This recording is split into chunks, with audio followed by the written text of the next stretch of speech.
नमस्कार, अन्नपूर्णेश्वरी चॅनलमध्ये आपल्या सर्वांचे स्वागत आहे। मी सुजाता। आज आपण या ठिकाणी तुळशीचा विवाह करणार आहे। तर कार्तिक शुद्ध एकादशीपासून पौर्णिमेपर्यंत 5 दिवसात केव्हाही आपल्या सोयीनुसार आपण तुळशी विवाह करू शकतो। तसंच तुळस ही वधू असल्यामुळे आणि बाळकृष्ण म्हणजे श्री विष्णू हा तिचा वर असल्यामुळे ऊस हा त्यांचा मामा असे मानले जाते। तर याच दिवशी तुळशी वृंदावन सारून रंग देऊन सुशोभित करतात। तुळशी वृंदावनाला ऊस व झेंडूची फुले घालतात।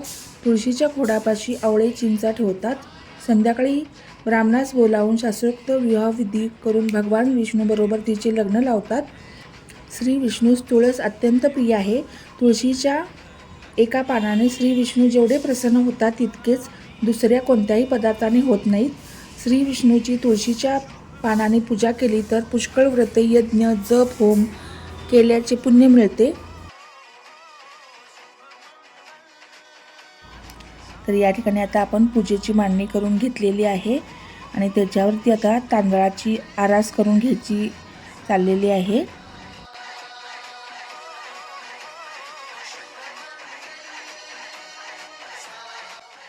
आता आपण संकल्प करून घेऊया।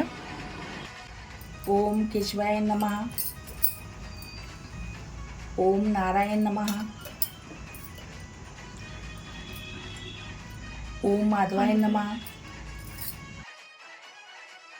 ओम गोविंदाय नमः। आता आपण कृष्णाला पंचामृतानं अभिषेक घालून घेऊया। त्याचबरोबर पाण्यानं पण आपण त्याला घालून घेऊया। तसंच आपण लक्ष्मीला आणि गणपतीला अभिषेक घालून घ्यायचा आहे। तर या ठिकाणी आपण जे शाळीग्राम विष्णूचं रूप आहे त्याला सुद्धा आता आपण अभिषेक घालायचा आहे। तर अशा प्रकारे आपण पूजेची सर्व मांडणी करून घेतलेली आहे।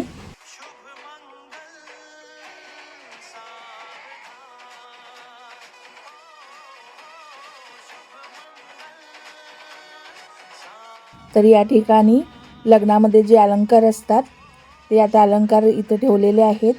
मेहंदीचा कोन आहे, त्याचबरोबर चिंचा, आवळे, फणी, जोडवी आणि मंगळसूत्र पण आहे।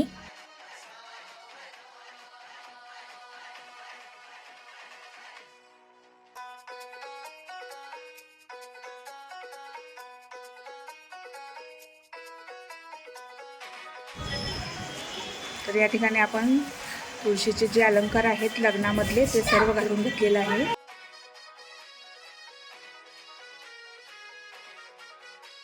तर श्रीकृष्णाला आपण तुळस घालून घेऊया।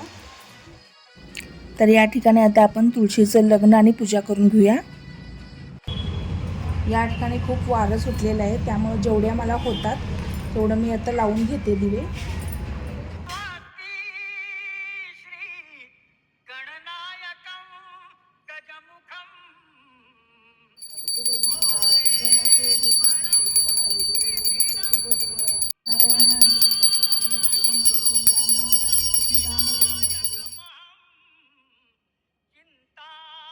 तर या ठिकाणी आता आपण फराळाचा नैवेद्य दाखवायचा आहे। त्याचबरोबर आपण तुळशीला नारळ एक फोडून घ्यायचा। तर आजचा हा तुळशी विवाहाचा सोहळा तुम्हाला कसा वाटला हे मला कमेंट सेक्शनमध्ये नक्की कळवा आणि माझ्या चॅनलला लाईक, शेअर, सबस्क्राईब करायला विसरू नका।